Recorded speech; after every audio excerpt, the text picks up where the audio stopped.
Howdy, my name is Andrew Christjoy. I am a lecturer in the Department of Communication and Journalism here at Texas A&M University. And today, I'm going to talk to you about confidence. That's actually not a really compelling way to start a speech because everybody does that. And it's good because you want to know who's talking and how you can relate to them. But really, you want to do something much more exciting just to get your audience engaged. So if I had been introduced and you knew who I was, then I would start with something more like this. I will never forget my first public speech. I was in high school, I was a freshman, and I was scared out of my mind because we were in the typical classroom and I had to talk in front of a group of popular kids. And, at the time, I wasn't in the popular group, but I really wanted to be because there's people that I looked up to. And I found myself standing up in front of the class, holding the poster, because this is back in the day where we had physical paper posters. And I was holding the poster for our group. The group was speaking and I was the last one to talk. So the entire time I just stood there and I was getting more and more nervous waiting for my turn to talk. And so when it was my turn to talk, I was shaking. And so the poster board was shaking and it was massive. So everyone could see it. And the popular kids, they were laughing at me. And I don't blame them because I was a huge dork and I couldn't even talk without shaking the poster board. And I was like, that's why America today is whatever, it doesn't matter. It was horrible. I was so embarrassed and I can laugh about it now because it's been 40 years or something like that. Well, I was in high school, so it was more like 30 something years. I don't know. I can't count. But I'll never forget that to this day. And this recording, I'm 50 years old. And I remember that moment. It was huge anxiety and fear for me. And it was embarrassing. And so I don't want that for you. What I want to do is share with you some things that I've learned and research that I've dug into to help people build confidence for getting up in front of people and speaking. Perhaps you see some confidence in me. Well, number one, I'm just talking to an empty room right here, right? But I learned how to talk, leading seminars and speaking publicly, because when I was a rookie firefighter paramedic, I was at an old fire department. And I say old because it was back in the days, in the 90s, and I was a fresh firefighter, but they had sent me to some training and they told me, okay, now that we paid for your training, you're going to train the fire department. And I was scared out of my mind because I was just a young firefighter and I was in my 20s, early 20s. And I was speaking to a whole room of firefighters who were very experienced. And I don't know if you know firefighters, but they can get really grumpy and cynical, they know everything. And so they don't need some kid telling them what to do. I was scared out of my mind. So I had to learn how to, over the course of a few months and years of being the guy that was training firefighters, was how to find some confidence in myself to speak to people that I knew had a lot more experience than me. And one of the ways that I did was just to do it, okay? So that's the easy thing to say. It's harder to figure out where and how to do that. So what I'm going to share with you today are the 3 P's of finding confidence for things like public speaking. I know you see some confidence in me right here because I'm speaking to you directly, but I struggle just like everyone else. I have crippling anxieties. I get scared, I get nervous, and I can feel the shake and literally in my body. And I know that you don't see that right now, but it's I struggle with it. I struggle. I was not just the guy who has confidence and oh, it's cool, it's Andrew, you can just do whatever. No, I get very scared just like anybody else. So the 3 P's I want to share with you today that are very helpful. The first one is practice. Seems straightforward, but I'm going to break it down for you because there's other speeches and videos and people that talk about practicing, but we don't really know how and where we can do that besides getting up in front of a whole forum of people, and we don't commonly have that opportunity. So let's just start with that obvious one. There's nothing more helpful than practicing in front of people, as many times as you can. Get up and talk. It'll get better, don't worry about it. But it's maybe you're well, this is just a public speaking class and I'm just trying to knock it out. I don't want to get up in front of people all the time and practice. I get it, okay? So the easiest thing to do is just record yourself talking and then play it back and watch, which I know is horrible. It's horrendous. Like, I can't stand looking at myself. When I play this back, I'm gonna be like, dude, you messed this up. Not cool. Okay. So, but it's very, very helpful to practice just by looking into the camera here, recording it, and watching yourself. You pick up so many things that you did well and that you can change. Record yourself talking and play it back. I know it's hard, but it helps to build your confidence because you can see what you've done well and what you need to change. Here's something that I don't know what you think about it, but practice by gathering a small group of friends and family and talking to them. Like, I know what you're thinking. Like, oh, okay, well, who's going to go gather my friends and say, hey, come listen to me give a public speech? Like, I understand, but if they're your friends and they're your family and they want to help you, this is a really good way for you to do that and build your own confidence. So I remember when I was planning to give some of my first speeches, I did that. Like, I had my friends and family, like, it was just a few people, like, just say like 7 to 10 or whatever. And I had them over to my house, and like I bought pizza for people, and like I did my speech, and it was terrible. It was terrible. It was not good. But I understood what I needed to do when I talked in front of people to get better, because talking in front of people is different than like sitting here recording something. It's just different. Like, everything just goes differently because it's a different energy, a different dynamic. So practice in front of the people that you can trust and that you care about. Another tip for practicing a location is to intentionally talk to people in public. Now, I know these days, like even walking across campus, people have their headphones on and they're walking and we're focused, and it's not necessarily common practice to be like, hey, how you doing? But even that can go a long way as far as practicing building your confidence for public speaking.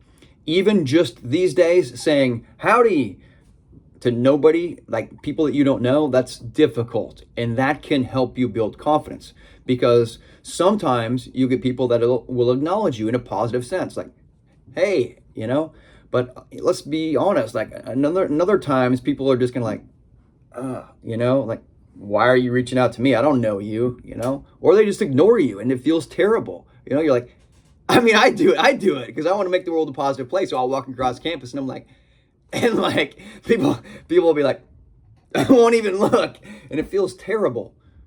But that's okay. That is okay to reach out and try to work on your confidence and be like, howdy, and the other person doesn't even acknowledge you, or maybe they give you, like, that's okay. Because what you're doing is you are practicing stepping out and building your own confidence. A step beyond that would be like, if you're in an area, like an elevator, or you're in a group waiting for something, just start talking to people.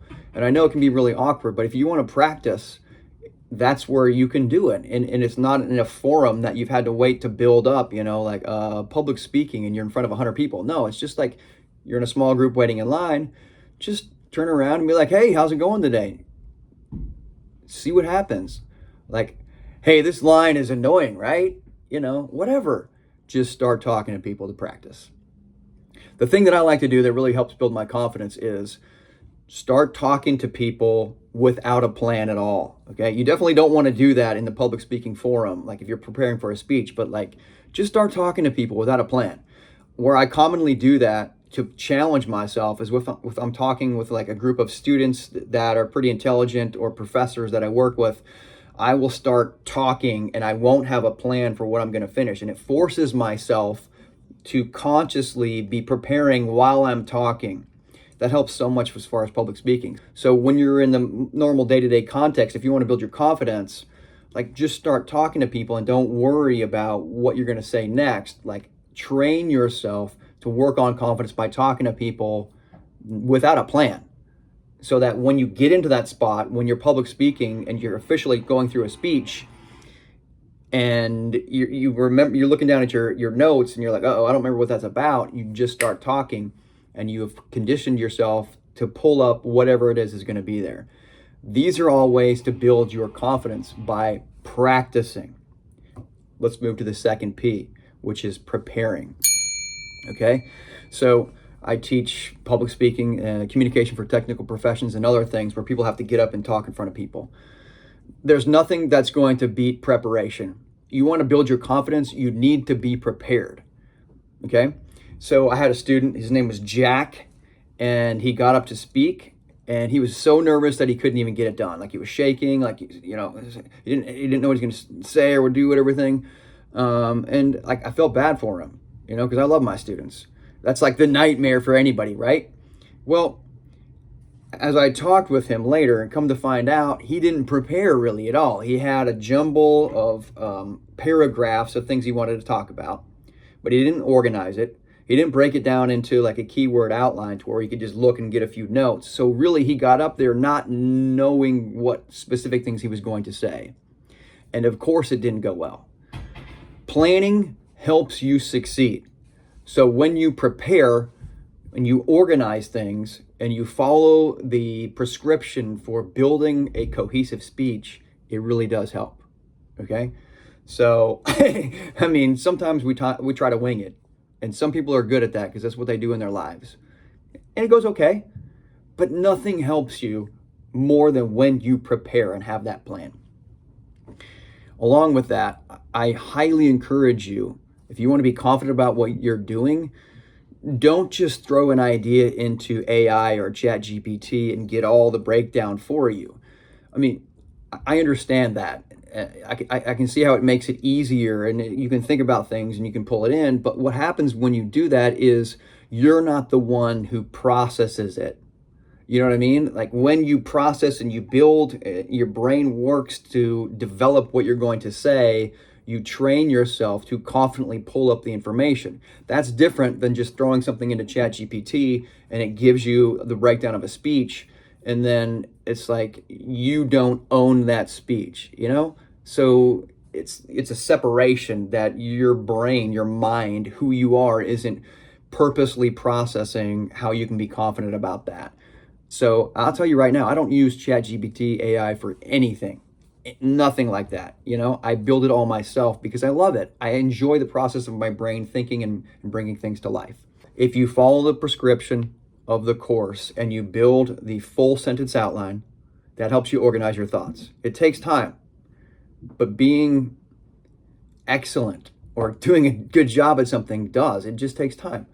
And then if you break that down into a keyword outline, you can understand the process and become confident because you know how you organized all the information and you pull it up in a keyword outline and you look and you remember what you built previously. These things help you. You want confidence. When you look down at your note card and you see a word that says baseball, it comes to your mind because you remember everything else that you build. You can confidently say, baseball is America's national pastime because from the beginning of the history of our country, it's what we played to enjoy community together. Boom. It's not so much confidence, it's that I planned and I know what I was going to say. So after you've done those things, pick one thing out to prepare. Pick one thing out that you're going to work on over the context of that speech. So perhaps it is, I'm going to work on controlling my body because physically is something else we can get into entirely, but we're going to save it for one thing, okay? So when I get up to speak, one of the things I tell myself is I'm going to stand there, and although I got this nervous energy and I'm going to be like feeling like I'm running around, I'm going to plant my feet and I'm not going to move them. And I'm going to talk a little bit with my hands as I speak. But like my one goal for this speech is I'm going to control my body. Even though I have a lot of energy, I'm going to control it. So if I maybe flub some things up and I forget how to expand on my note card, if I come through this speech and the number one thing I do is control my body, that is a win for me. Because it's not about perfection as we start off as speakers. To build confidence, we pick one thing or a few things if you're up for it. Pick one thing out and we say, okay, this one thing is what I'm going to focus on and I'm going to celebrate when I get it right. So I may not have done this well, but man, my one goal was I'm not moving my feet, I'm controlling my body, and I did that. So I'm going to celebrate that win. Be positive. So as you're planning, be positive. You're making the direction for your speech. Be positive about thinking people are there to hear the good things that you have to say. And I understand that maybe you don't feel like people care about everything that you're saying, but like, do you? Because if you do, I'm telling you, there's other people in the audience who are waiting to hear what you have to say. I don't care if it's, my research previous to my time right here was telling people about the hazards that came through trucks like past neighborhoods in the middle of the night that emergency responders needed to plan for. Like that sounds pretty important. Like people need to hear that, okay? But let's take it to something really simple, you know? It doesn't matter if it's something like, I don't know, a goofy cartoon movie where you're analyzing a character and you see that this character really had some flaws and some successes that enhanced his ability to make the world around him in this cartoon a better place. And if you're presenting that speech, there's people out there who love that too, who can connect with that goofy storyline and those characters, but also see the good and the bad that they can change their life themselves. So whatever you're talking about, be positive and think that people are waiting to hear what you have to say. The other thing is to be grateful. Be grateful. Nothing shifts the focus more from anxiety to being able to have some confidence when you are grateful. So for me, it's like I get anxiety at traveling a whole lot. I don't know why. I like to think that I'm Indiana Jones, and I have traveled a lot of different places internationally. But it's also like sometimes I get really like anxious and nervous because like it's one of the things I deal with. Okay, but when I start to get that, what helps me is like, okay, no, I'm grateful to be on this trip, and yeah, I don't feel good, but like this is something I wait for all the time. Like I'm grateful for this car or this plane that I'm traveling in because like it's super cool. Look how fast we can go and get to these amazing places. Like I'm grateful that I have this body here and it feels like I'm nervous and everything right now, but at the same time, like I'm alive. I feel this. And that helps me start to get some confidence and control. So be grateful. If we're in the public speaking realm, it's like, maybe I don't want to get up and talk in front of people, but like I am so grateful to be here at Texas A&M University because like there are a lot of people that would give so much to be right in my spot right here as a student. So like start putting those things together no matter how small or big they are.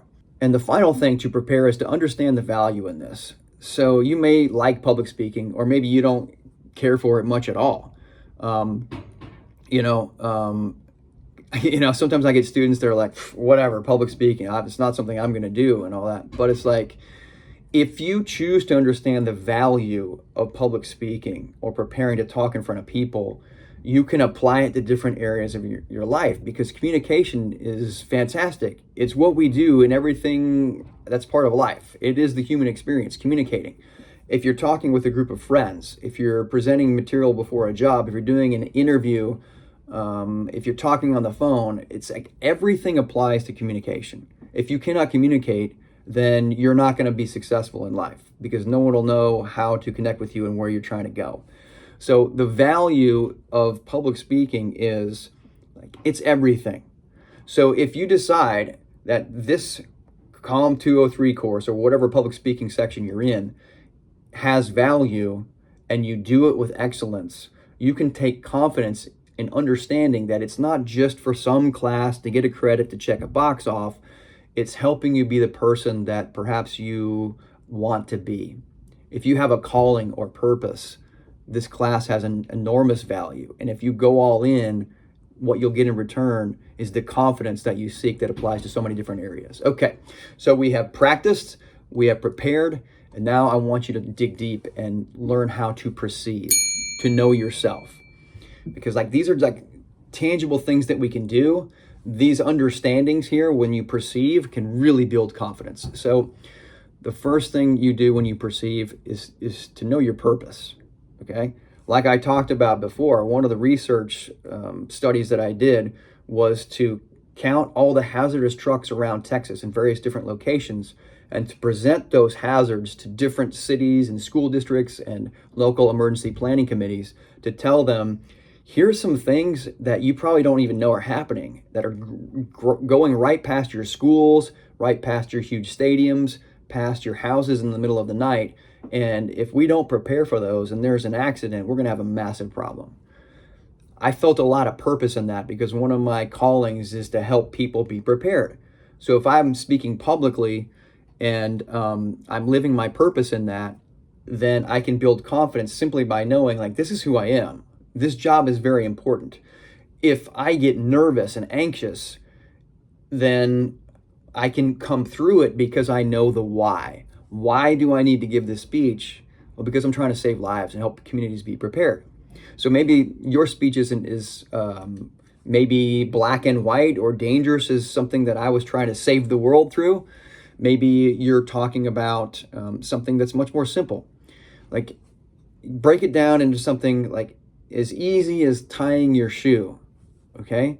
Well, if your purpose is to help people efficiently tie their shoe, when you get worked up and anxious and apprehensive and feel like you don't have confidence in doing that, and you tell yourself these things like, well, I want to teach people how to tie their shoe, because if they can do that, they can see one area they've started to build success. And if you can build upon that success and reach out for another one, it grows exponentially. And it's like, bam, I've got a purpose. Okay? Know your purpose. The next thing is, as you perceive yourself and to build confidence, is to choose your own heroic narrative. You're a hero of your own story. Maybe that sounds pretty naive, but it's like, why do we watch movies? Why do we read stories? Because we want to see these heroes come through the adversity and accomplish amazing things. So one of the stories that I've loved all of my life is the Star Wars Adventures. Maybe you've never seen it, which is fine, okay? But the heroic character in there, his name is Luke Skywalker. He's a guy that he's nobody. He wants to be something more. And so he ends up being in the battle between good and evil because of the choices that he makes. And he ends up making the right decisions. So for me, I want to help the world be prepared. Resilience is one of my key words. In order to be resilient, you have to overcome adversity. So in my own heroic narrative, I see myself kind of like Luke Skywalker, who built a Jedi Academy to help the people around him be stronger, to be prepared, to be, on the defensive when enemies attacked. And so that's what I'm doing here. I teach this course because I love it and I feel a lot of purpose in it. My heroic narrative is, I want to help you find the confidence in yourself, because when you go out in the real world, you're going to make the world a better place. And it starts with public speaking. So who is it? What's the character that you pattern yourself after? For me, like, obviously, I'm not going to fly a spaceship and use these magical lightsabers to fight evil, but I am fighting evil right now. I'm fighting the oppression, the anxiety, the stress, and the fear of getting up and talking in front of people. And in that, I am living out my own heroic narrative. And I want you to do the same thing. You want to build confidence. You choose your hero, and you become the qualities that you choose yourself, because you are the hero of your own story. Look where you are right now. You're at Texas A&M University. That's amazing. Okay? So after you choose your heroic narrative, as you're perceiving yourself, know that failure happens. You should just expect it. Failure happens. Like, on my way to be a confident public speaker, I failed and stumbled and was embarrassed and did stupid things so many times. But through that, I learned what worked, what didn't, and I overcame my own anxieties. Okay? So I'm pretty confident in public speaking now. I love it. But like, I think back more recently to when I first started playing baseball again, and I'm 50 years old now, but I started playing in my mid-40s again. And I was so nervous the first time that I was going to pitch that like, I remember it was in a game. There's real umpires and both teams were really into it. And there's a crowd. I mean, it wasn't like thousands, but there was a crowd of people in this nice stadium. And so I go into pitch and I walk out to the mound and it's just me as the pitcher by myself. And that's pretty scary. And on the inside, I'm like shaking, I'm nervous. And it's like, oh my gosh, what happens if I mess this up? And I'm like, okay, if you mess it up, that's okay. What I'm going to do is I'm going to walk off the mound. I go get in my car, I drive back home to my wife that supports me, and it's fine. I've got my wife, I've got my job at Texas A&M, I've got a healthy body. Like, it doesn't matter. Like, of course I want to succeed on the mound pitching, and I'm super nervous, but like, it doesn't matter. Expect failure and do it anyway.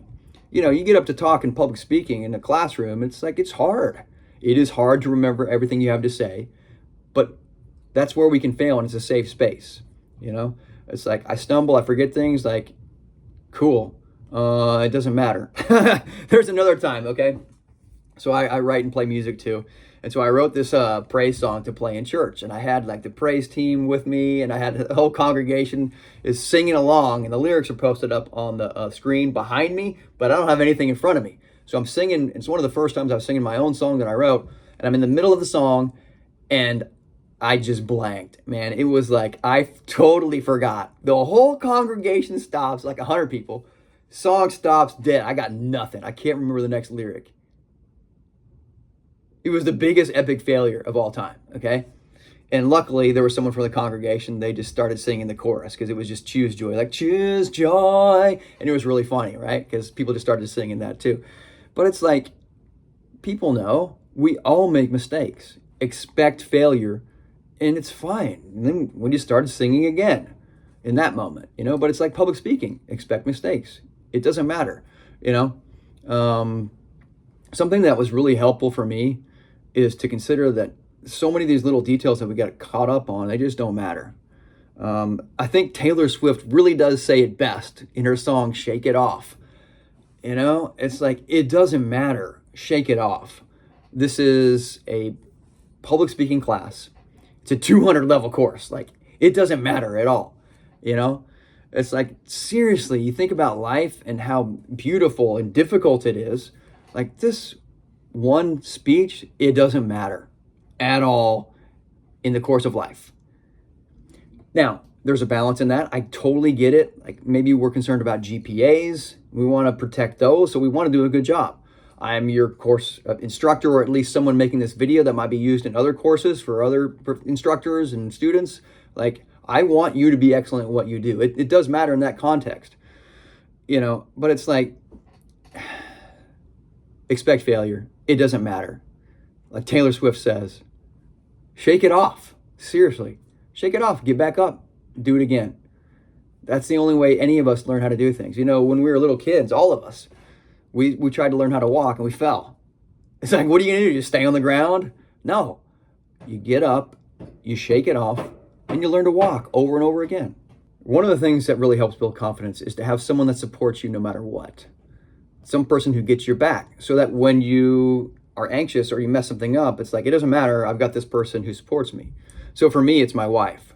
I get so much confidence from my wife because I know that no matter what I do, if I mess up a speech, if I don't pitch well, if I forget my lyrics playing guitar, if it's like, I'm just a low-level entry visiting lecturer at Texas A&M University, and I'm not making very much money, it doesn't matter.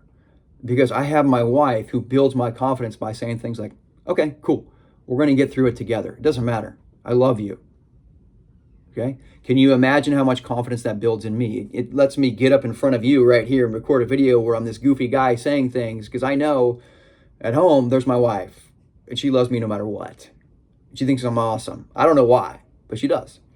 So think of that person who it is for you. Maybe it's your parents, maybe it's your best friends, maybe it's somebody that's developing around you, and cling to that person.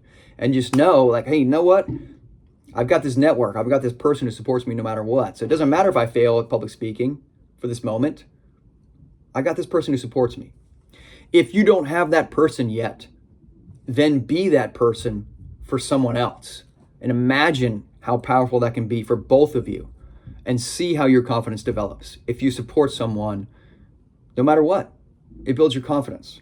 You need to understand that there's two influences within yourself that are affecting you and your confidence. The first, it's kind of like two voices that are communicating with you. You might be like, hey, guy, I don't have two voices communicating with me, okay, weirdo, all right? You were cool, now you went over the edge, okay? No, hear me out for a second, okay? What I mean is like two influences, two ways of communicating with yourself, okay? I call them voices because it's quicker and easier, but like the first voice you've got is your mind. It's very calculating, it's mechanical, it thinks about things, it processes, and I love my mind. The thing about the mind is a lot of times it works to keep us safe.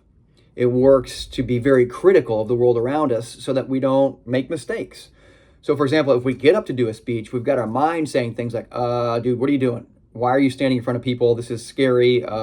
We shouldn't be here. We should sit down and keep ourselves safe and, not in the spotlight, right? That's what the mind does. Its job is to think critically and keep us safe. That is an influence for us.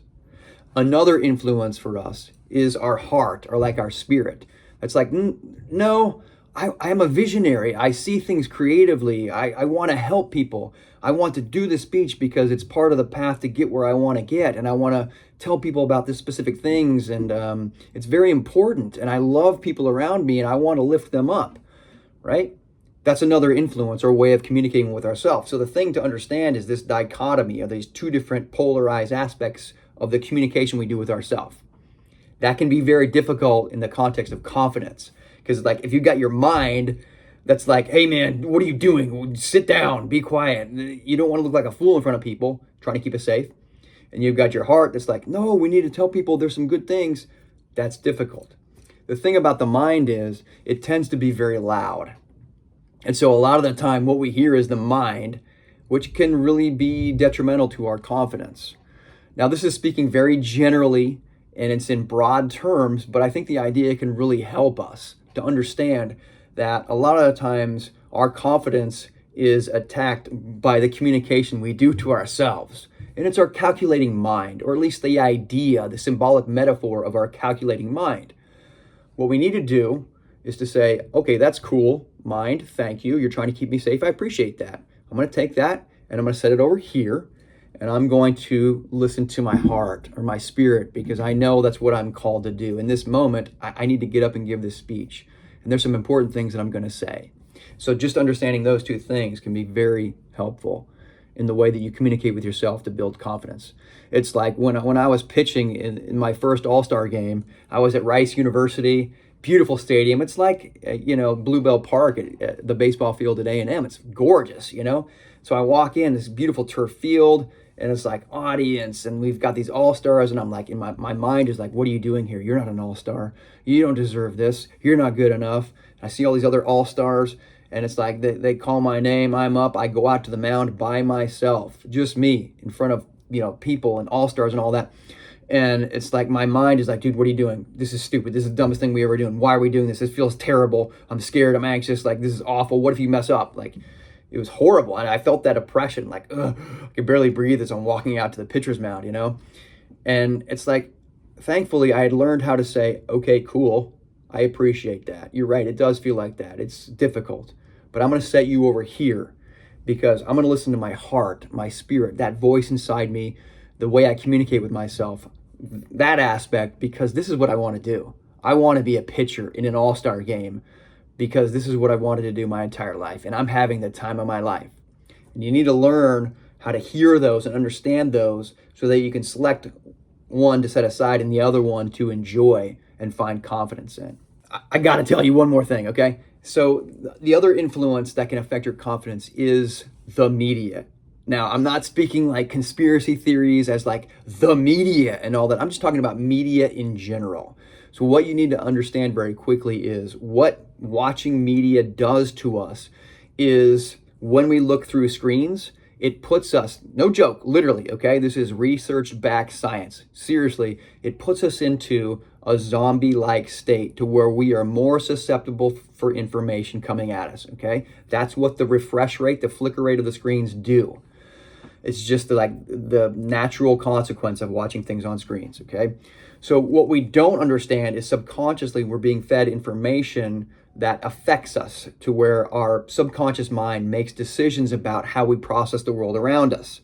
So just watching media, which we all do, can really affect our confidence and cause anxiety because take conspiracy out of it, but like the corporate world we live in, it wants to sell us things. It wants us to buy things. If media puts us into a state where we are anxious, then we look for ways to get rid of that anxiety. And companies know that we will go buy things to help us feel better, whether it's food or some kind of medicine or whatever, So our state consistently can be one of anxiety. And it's simply because we are consuming media that is designed for us to buy things to help us feel better. The problem with that is we end up feeling anxious, like we need something and we need to buy something to make us feel better. That affects our confidence, okay? So please know all of those things. Conclusion. Maybe you see me as a confident guy that's talking here, and I do have some of that. But know that I'm like everyone else. I struggle, I have anxiety, I have fears. I get up and I mess up and I forget things in front of people all the time. Just remember, there is no magic pill to give you confidence. I wish there was, There's no magic pill to give you confidence. It is the little things that we choose to do consistently, day to day, that help build a pattern of confidence that grows over time. My encouragement to you is to take it one step at a time. Expect failure. Love and lift up the people around you so that when you're in a classroom, you have opened up and you've supported each other, and you support and lift each other up to where it's like you're building each other's confidence. That's a whole lot there, but I was excited and I wanted to share with you a whole bunch of stuff to help you not only with public speaking, but with confidence in life in general. Thank you. And remember, gig 'em.